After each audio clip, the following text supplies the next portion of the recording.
Have you ever stared at your ringing phone, watched it vibrate across the table, and still decided not to answer? Even when it's someone you know, even when nothing is technically wrong. For many people, answering a phone call feels surprisingly stressful, and psychology explains why this happens. Avoiding phone calls is becoming increasingly common, especially among younger generations. But this behavior is not simply being rude or antisocial.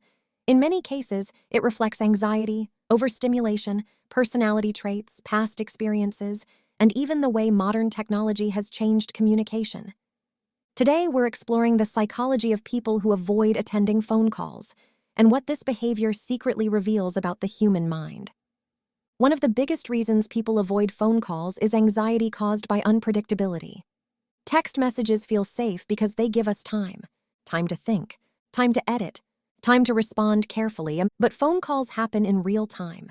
There's no chance to rewrite your words or pause the interaction. For anxious minds, that lack of control can feel overwhelming.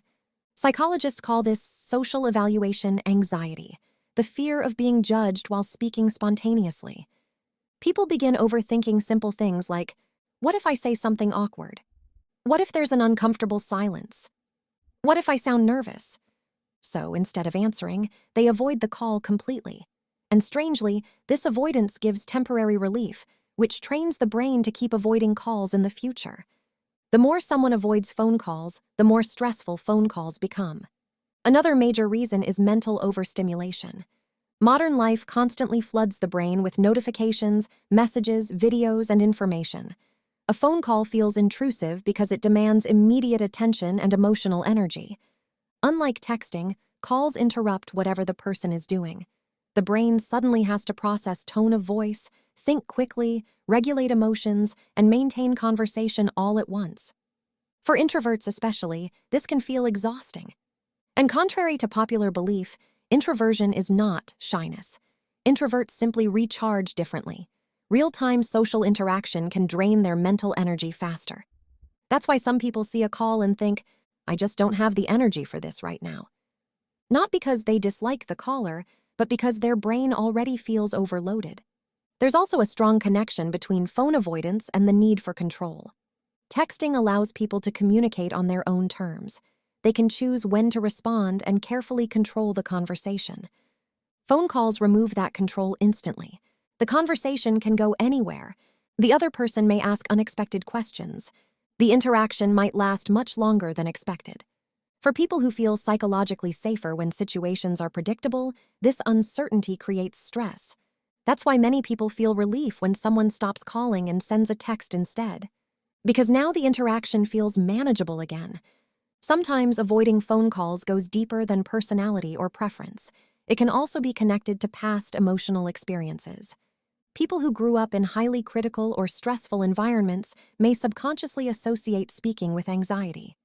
Maybe they were constantly interrupted, judged, or yelled at while expressing themselves. Over time, the nervous system learns something powerful. Speaking freely is unsafe. As adults, these individuals may feel tension before answering calls without fully understanding why. Their body reacts before logic does. This is one reason trauma psychology matters so much. Human behavior often makes sense once we understand the emotional experiences behind it. Perfectionism is another hidden factor. Perfectionists often fear making mistakes during spontaneous conversations. During a phone call, there's no time to craft the perfect response. Everything happens instantly.